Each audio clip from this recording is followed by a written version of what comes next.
সকল প্রশংসা মহান আল্লাহ তাআলার জন্য, যিনি অত্যন্ত মেহেরবান। তাওরাতের অনুসারীদের ইহুদি, ইঞ্জিলের অনুসারীদের খ্রিস্টান এবং পবিত্র কোরআনের অনুসারীদের মুসলিম বলা হয়।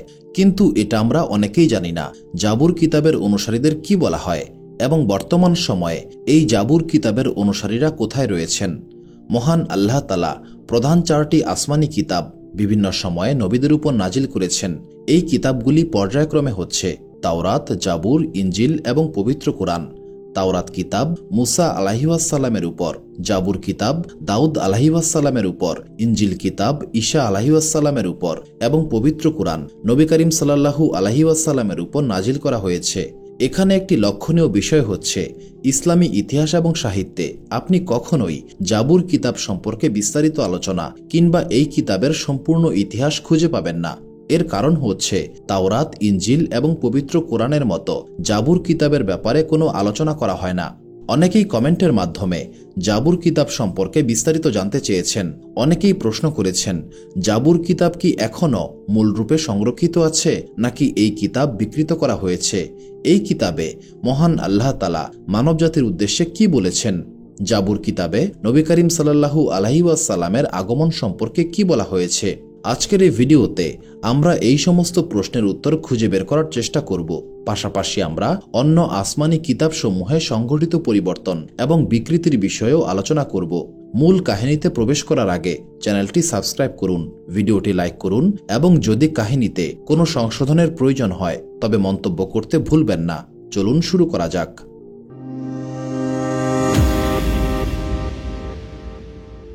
জাবুর কিতাব সম্পর্কে সঠিকভাবে জানতে হলে আমাদের প্রথমে এই কিতাব অবতীর্ণ হওয়ার সময়কাল এবং ঐতিহাসিক প্রেক্ষাপট বুঝতে হবে। জাবুর কিতাব দাউদ আলাইহিসসালামের উপর নাজিল করা হয়েছিল।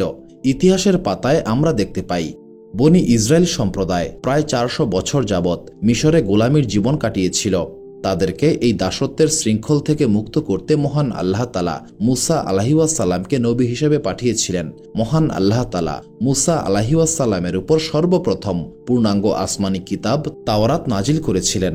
মুসা আলাইহিসসালাম বনি ইসরায়েল সম্প্রদায়কে মিশর থেকে মুক্ত করেছিলেন এবং তাদেরকে নিয়ে ফিলিস্তিনের উদ্দেশ্যে যাত্রা শুরু করেছিলেন। সিনাই পর্বতের পাদদেশে অবস্থিত কোহেতুর পর্বতে তাওরাত নাজিল করা হয়েছিল। সেই সময়ে মহান আল্লাহ তাআলা বনি ইসরায়েল সম্প্রদায়ের জন্য বিশেষ রহমত প্রদান করেছিলেন। তাদের জন্য মান্না ও সালোয়া নামক জান্নাতি খাবারের ব্যবস্থা করেছিলেন, যা আকাশ থেকে নাজিল করা হতো। এছাড়াও মেঘ তাদেরকে রোদের তাপ থেকে রক্ষা করত এবং পাহাড় থেকে পানির ঝর্ণা প্রবাহিত করা হতো। মুসা আলাইহিসসালামের আগমনের প্রায় 1500 বছর পর, অর্থাৎ ঈসা আলাইহিসসালামের জন্মের প্রায় 1500 বছর পূর্বে ফিলিস্তিন মুশরিকদের অধীনে ছিল। সেই সময়ে মহান আল্লাহ তাআলা স্যামুয়েল আলাইহিসসালামকে বনি ইসরায়েলের জন্য নবী হিসেবে পাঠিয়েছিলেন এবং তাকে বাদশাহী দান করেছিলেন। স্যামুয়েল আলাইহিসসালাম ছিলেন বনি ইসরায়েল সম্প্রদায়ের সর্বপ্রথম বাদশাহ। যখন তিনি বার্ধক্যে উপনীত হয়েছিলেন তখন মহান আল্লাহ তাআলার আদেশে তালুতকে বাদশাহী প্রদান করা হয়েছিল।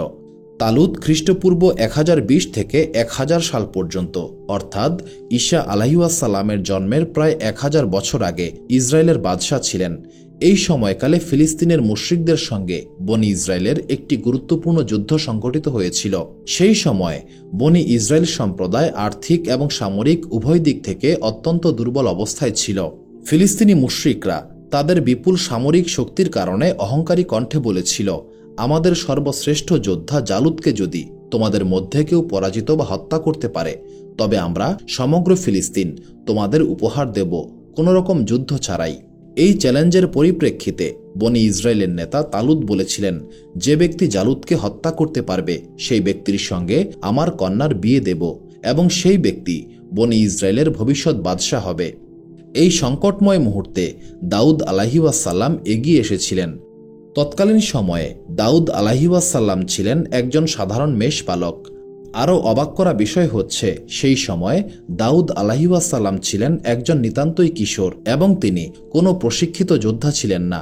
কিন্তু মহান আল্লাহ তাআলার অসীম কুদরতে দাউদ আলাইহিসসালাম একটিমাত্র সাধারণ পাথর ছুঁড়ে জালুতকে হত্যা করতে সক্ষম হয়েছিলেন। এই ঘটনার পরে ফিলিস্তিনি মুশরিকরা তাদের ওয়াদা অনুসারে পরাজয় স্বীকার করেছিল এবং ফিলিস্তিনের উপর বনি ইসরায়েলের কর্তৃত্ব প্রতিষ্ঠিত হয়েছিল। এই যুদ্ধের মাধ্যমে বনি ইসরায়েল সম্প্রদায় তাবুতে সাকিনা উদ্ধার করতে সক্ষম হয়েছিল। ধারণা করা হয় এই তাবুতে সাকিনাতে মুসা আলাইহিওয়াসাল্লাম এবং হারুন আলাইহিওয়াসাল্লামের পবিত্র স্মৃতি সামগ্রী সংরক্ষিত ছিল। তালুতের মৃত্যুর পর দাউদ আলাইহিওয়াসাল্লাম বনি ইসরায়েলের বাদশাহ হিসেবে নিযুক্ত হয়েছিলেন। বাদশাহ হওয়ার পর দাউদ আলাইহিওয়াসাল্লাম বাইতুল মুকাদ্দাসে অর্থাৎ বর্তমান জেরুজালেমে রাজধানী স্থাপন করেছিলেন। তখন পর্যন্ত বনি ইসরায়েল সম্প্রদায়ের জন্য তাওরাত ছিল একমাত্র আসমানি কিতাব। তৎকালীন সময়ে বনি ইসরায়েল সম্প্রদায়ের কোনো স্থায়ী উপাসনালয় ছিল না, এমনকি ইবাদতখানা সম্পর্কে তাদের স্পষ্ট কোনো ধারণাও ছিল না। দাউদ আলাইহিওয়াসাল্লাম বাদশাহ হওয়ার পর বনি ইসরায়েল সম্প্রদায়ের জন্য একটি উপাসনালয় নির্মাণের পরিকল্পনা করেছিলেন। তিনি উপাসনালয় নির্মাণের কাজ শুরু করেছিলেন, কিন্তু এটি সম্পূর্ণ করতে পারেননি।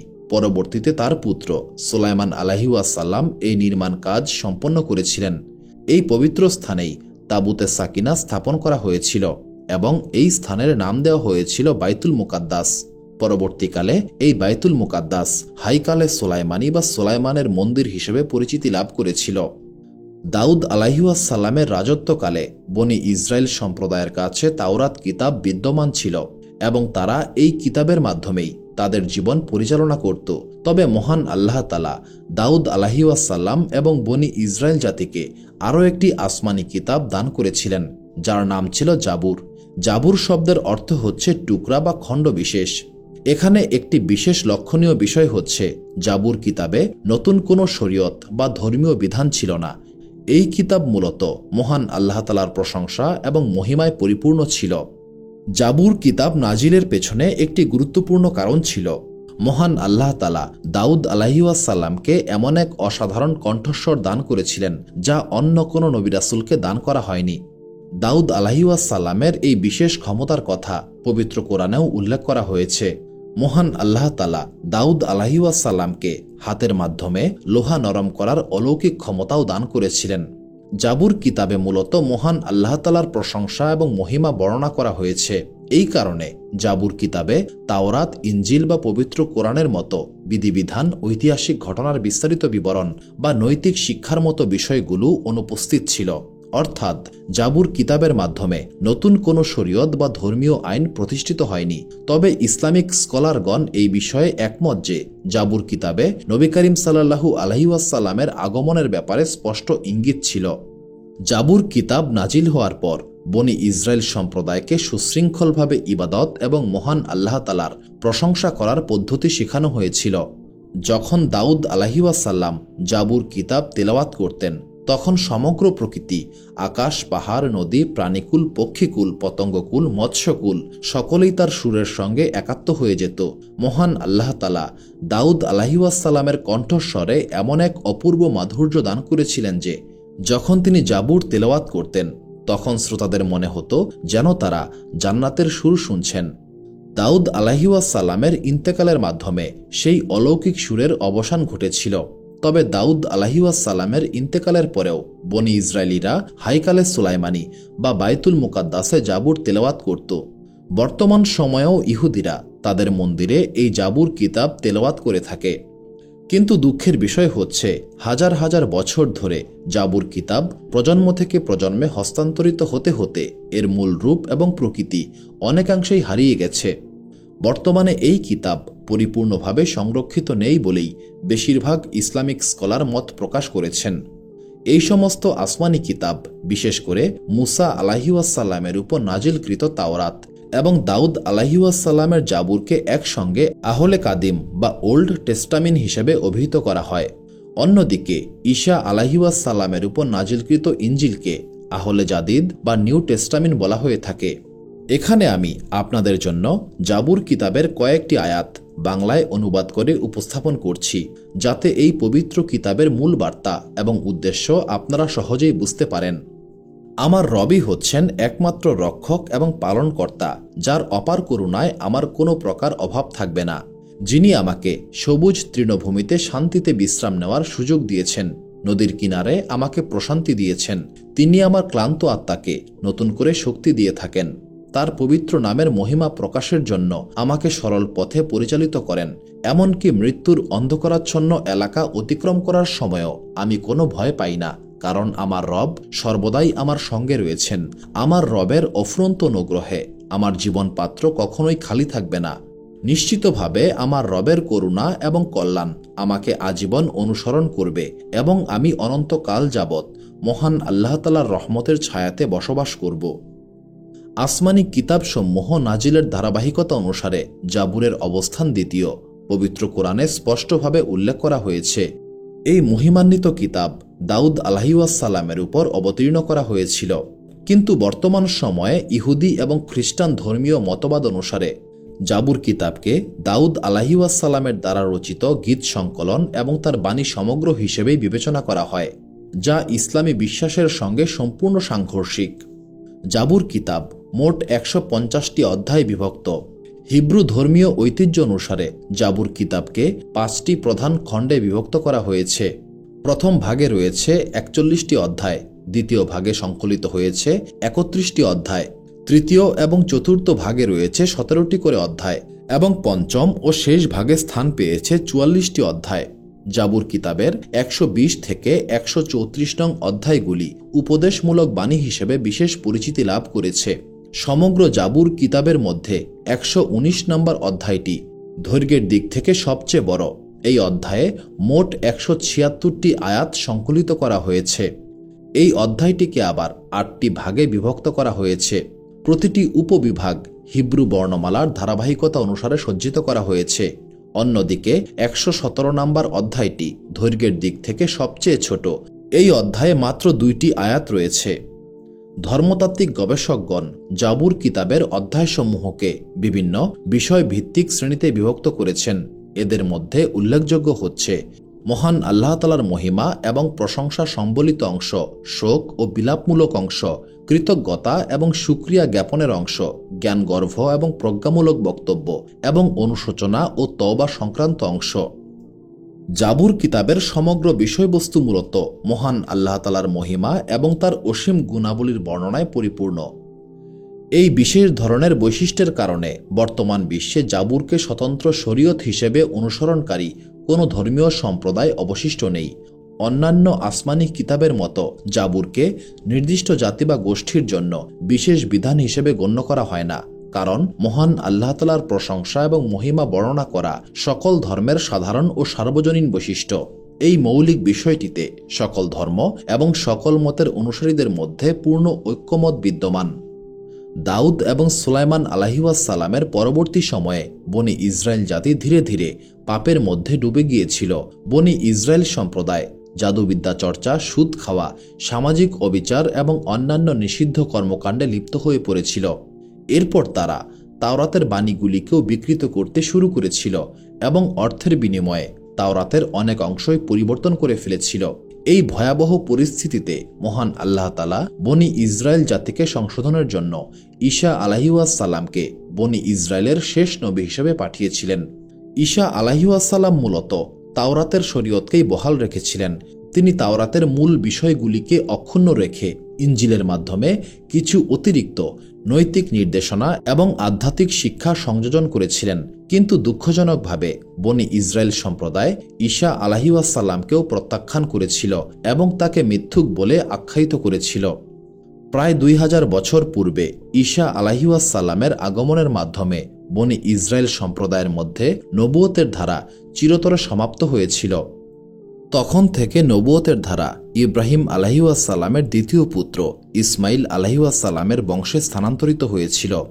এই ঐতিহাসিক পরিবর্তন ইহুদি সম্প্রদায়ের মধ্যে তীব্র অসন্তোষ এবং ক্ষোভের সৃষ্টি করেছিল, কারণ তারা কিয়ামত পর্যন্ত নবুয়তের ধারা শুধুমাত্র বনি ইসরায়েল সম্প্রদায়ের মধ্যেই সীমাবদ্ধ রাখতে চেয়েছিল। নবুয়তের ধারা পরিবর্তনের কারণে ইহুদিরা নবী করিম সাল্লাল্লাহু আলাইহি ওয়াসাল্লাম এবং ইসলাম ধর্মের প্রতি চরম শত্রুতা এবং বিদ্বেষপূর্ণ আচরণ শুরু করেছিল। নবুয়তের এই ধারা বনি ইসরায়েল সম্প্রদায় ছাড়া ইসমাইল আলাইহি ওয়াসাল্লামের বংশে যাবে, এটা ইহুদিরা কখনো মানতে পারেনি। এমনকি বর্তমান সময়েও ইহুদিরা এই বিদ্বেষ অব্যাহত রেখেছে। ইসলামী বিশ্বাস মতে জাবুর কিতাব আসমানি 4টি কিতাবের মধ্যে একটি বিশেষ স্থান দখল করে আছে। নাজিলের ধারাবাহিকতা অনুসারে এর স্থান দ্বিতীয়। পবিত্র কোরআন, তাওরাত এবং ইনজিলের মতোই জাবুর কিতাব মহান আল্লাহ তাআলার একটি পবিত্র বাণী হিসেবে গণ্য করা হয়। তবে খ্রিস্টান ধর্মাবলম্বীরা সাধারণত এই কিতাবকে দাউদ আলাইহিসসালামের রচিত বাণী সমগ্র হিসেবে বিবেচনা করে থাকে।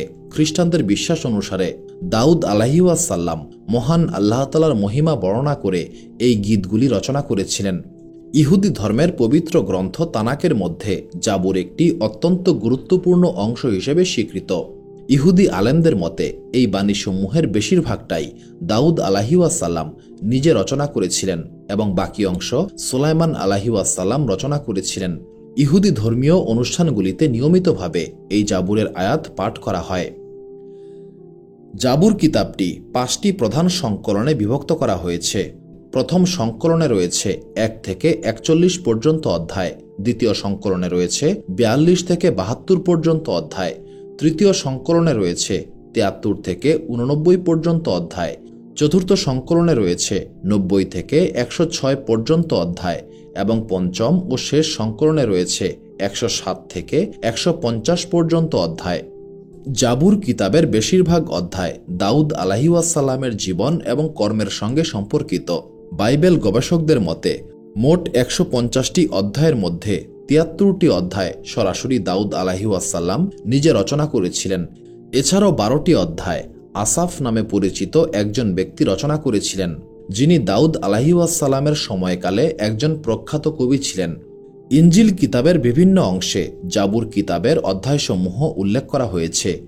কিছু কিছু অধ্যায় এমনভাবে লিখিত হয়েছে যার সঠিক অর্থ এবং প্রয়োগ পদ্ধতি আজও সকলের কাছেই রহস্য হিসেবে রয়ে গেছে। জাবুর কিতাবের কিছু অংশ মানুষের জীবন, মানুষের অবস্থান এবং পরিণতি সম্পর্কে আলোচনা করা হয়েছে। জাবুর কিতাবের অন্য কিছু অংশে বনি ইসরায়েলীদের মিশরের দাসত্ব থেকে মুক্তি, মরুভূমির কঠিন যাত্রা এবং শেষ পর্যন্ত ফিলিস্তিন বিজয়ের ঐতিহাসিক ঘটনাবলী বর্ণনা করা হয়েছে। জাবুরের এই অধ্যায়ের মূল শিক্ষা হচ্ছে মহান আল্লাহ তাআলা কখনোই তার সৎকর্মশীল বান্দাদের ভুলে যান না। তিনি তাদের সতর্ক করেন, পথ দেখান এবং বিপদ থেকে উদ্ধার করেন। জাবুর কিতাবের 23তম অধ্যায় বিশেষভাবে প্রসিদ্ধ।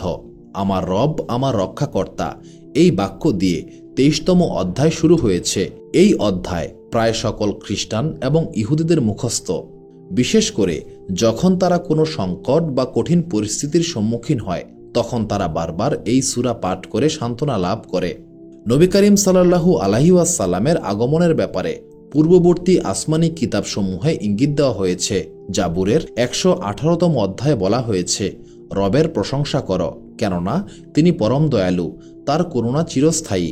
এরপর আহ্বান করা হয়েছে, বনি ইসরায়েল জাতি এখন বলুক, তার দয়া চিরন্তন। অতঃপর বলা হয়েছে, হারুনের বংশধররা বলুক, তার করুণা অনন্তকাল স্থায়ী। আরও উল্লেখ করা হয়েছে, যারা প্রভুকে সত্যিকার অর্থে ভয় করে তারা বলুক, তার দয়া অবিরাম।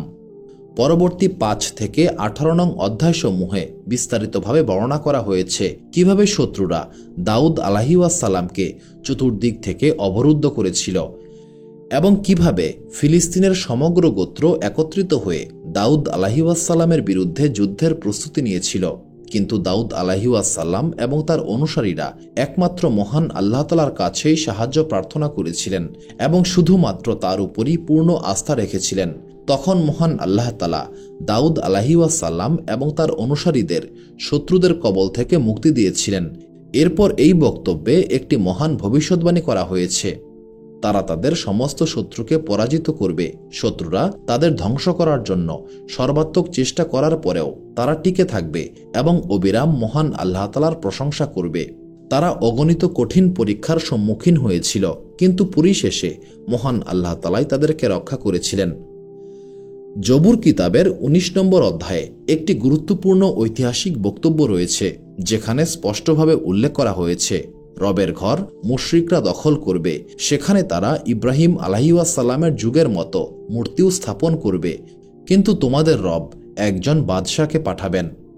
তিনি মহান আল্লাহ তাআলার ঘর উদ্ধার করবেন এবং তোমাদের মুক্তি দেবেন। এই ভবিষ্যৎবাণীর সবচেয়ে শক্তিশালী প্রমাণ হচ্ছে দাউদ আলাইহিসসালামের সময়ে বাইতুল মুকাদ্দাস নির্মাণ করা হয়নি, অর্থাৎ সেই সময়ে ইহুদিদের কোনো কেন্দ্রীয় উপাসনালয় ছিল না।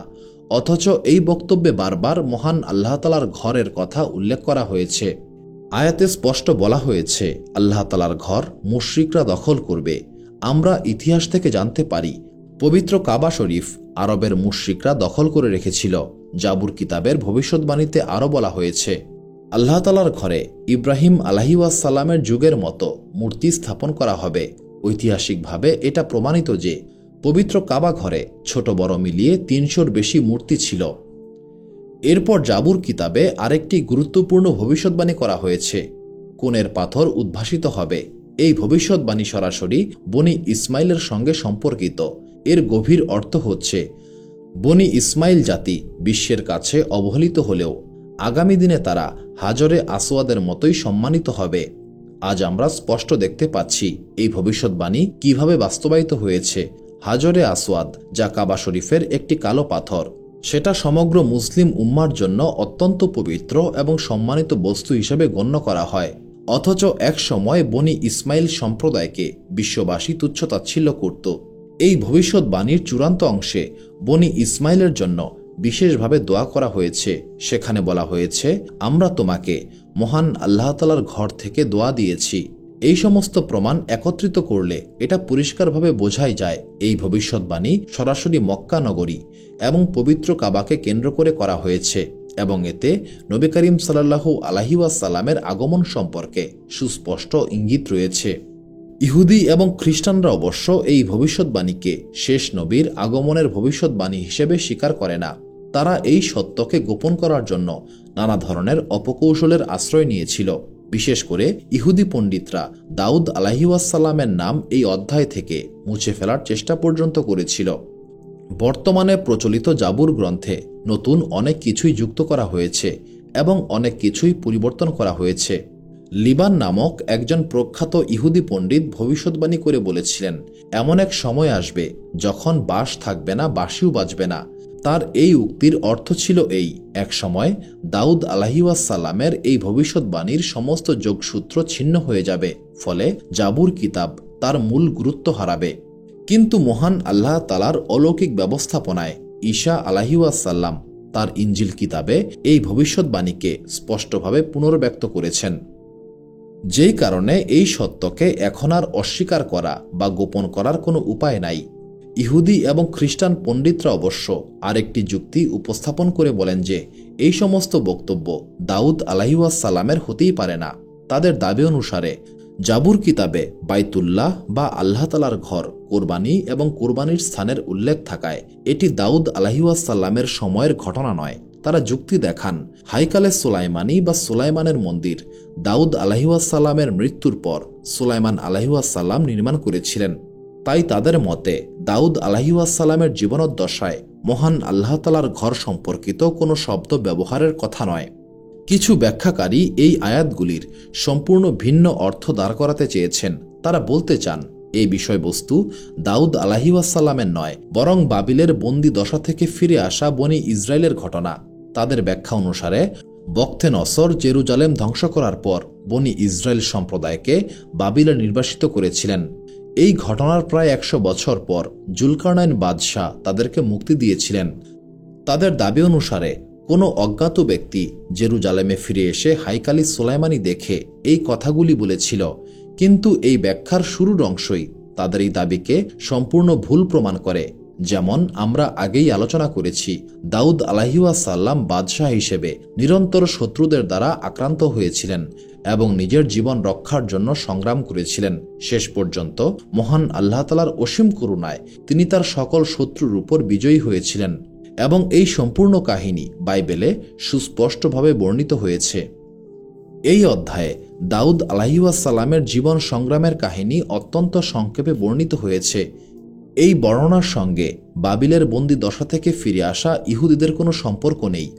অথচ এখানে দাউদ আলাইহিসসালাম স্পষ্টভাবে ঘোষণা করেছিলেন, সকল শত্রু আমাকে ঘিরে ধরেছে, আমি মহান আল্লাহ তাআলার নামে তাদেরকে পরাজিত করব। নিশ্চয়ই তারা আমাকে ঘিরে ফেলেছে, আমি মহান আল্লাহ তাআলার নামে তাদেরকে ধ্বংস করব। তারা মৌমাছির মতো আমাকে ঘিরে ফেলেছে, তারা কাটার আগুনের মতো ধূলিসাৎ হয়েছে, আমি মহান আল্লাহ তাআলার নামে তাদেরকে পরাজিত করব। ১০ এবং ১২ নম্বর আয়াতে বলা হয়েছে, আজ আমি অত্যন্ত কঠিন অবস্থায় আছি, কিন্তু আগামীকাল আমি শত্রুদের পরাজিত করব। বনি ইসরায়েলের সমগ্র ইতিহাসে এমন দ্বিতীয় কোনো ব্যক্তিত্ব খুঁজে পাওয়া যাবে না যিনি সমস্ত গোত্র এবং সম্প্রদায়ের বিরুদ্ধে বিজয়ী হয়েছিলেন। এই কারণে এই অধ্যায়ে বর্ণিত ব্যক্তিত্ব দাউদ আলাইহিওয়াসাল্লাম ছাড়া অন্য কেউ হতেই পারেন না। এখানে বিশেষভাবে উল্লেখ্য যে দাউদ আলাইহিওয়াসাল্লামের এই সংগ্রাম এবং বিজয়ের ঘটনা কেবলমাত্র ইতিহাসের একটি অধ্যায় নয়, বরং এটি নবুয়তের সত্যায়নের একটি উজ্জ্বল প্রমাণ। যেভাবে দাউদ আলাইহিওয়াসাল্লাম শত্রুদের বিরুদ্ধে বিজয়ী হয়েছিলেন, ঠিক সেইভাবে নবী করিম সাল্লাল্লাহু আলাইহি ওয়াসাল্লাম সমস্ত প্রতিকূলতা এবং বিরুদ্ধ শক্তির বিরুদ্ধে অবিচল থেকেছিলেন, চূড়ান্ত বিজয় অর্জন করেছিলেন। এই ভবিষ্যৎবাণী শুধুমাত্র অতীতের কোনো ঘটনার বিবরণী নয়, বরং এটা ভবিষ্যতের এক মহান বিজয় এবং সাফল্যেরও সুস্পষ্ট ইঙ্গিতবাহী। খ্রিস্টান ধর্মতাত্ত্বিকগণ এই ভবিষ্যৎবাণীকে ব্যাখ্যা করতে গিয়ে এমন এক পদ্ধতির অবলম্বন করেছেন, যেভাবে তারা আসমানি কিতাবসমূহে বর্ণিত নবী করিম সাল্লাল্লাহু আলাইহি ওয়াসাল্লামের ভবিষ্যৎবাণীগুলোকে ব্যাখ্যা করে থাকেন। তাদের মূল উদ্দেশ্যই থাকে এই সকল ভবিষ্যৎবাণীকে ঈসা আলাইহি ওয়াসাল্লামের সঙ্গে সম্পর্কিত করে দেখানো। এখানে একটি অত্যন্ত গুরুত্বপূর্ণ বিষয় হচ্ছে, ইনজিলে এই ভবিষ্যৎবাণী উদ্ধৃত করার পর স্বয়ং ঈসা আলাইহি ওয়াসাল্লাম যে ব্যাখ্যা প্রদান করেছেন, তাতে পরিষ্কারভাবে প্রমাণিত হয় যে এই সমস্ত ভবিষ্যৎবাণী নবী করিম সাল্লাল্লাহু আলাইহি ওয়াসাল্লামকে কেন্দ্র করেই করা হয়েছে। অন্যদিকে মুসলিম গবেষকগণ যারা এই সমস্ত ভবিষ্যৎবাণী নিয়ে গভীরভাবে গবেষণা করেছেন, তারা এক বাক্যে স্বীকার করেন যে এই সমস্ত ভবিষ্যৎবাণীতে নবী করিম সাল্লাল্লাহু আলাইহি ওয়াসাল্লামের কথাই বলা হয়েছে। এখানে একটি অত্যন্ত তাৎপর্যপূর্ণ ব্যাখ্যা উপস্থাপিত হয়েছে যে কোণের পাথর বলতে কোনো বিশেষ ব্যক্তিকে নয়, বরং একটি সমগ্র জাতিকে নির্দেশ করা হয়েছে। এই বিষয়টি দাউদ আলাইহিওয়াসাল্লামের জাবুর কিতাবে উল্লেখ করা হয়েছে এবং পরবর্তীতে ঈসা আলাইহিওয়াসাল্লামের ইনজিল কিতাবেও এই বিষয়টিকে আরও স্পষ্টভাবে ব্যাখ্যা করা হয়েছে।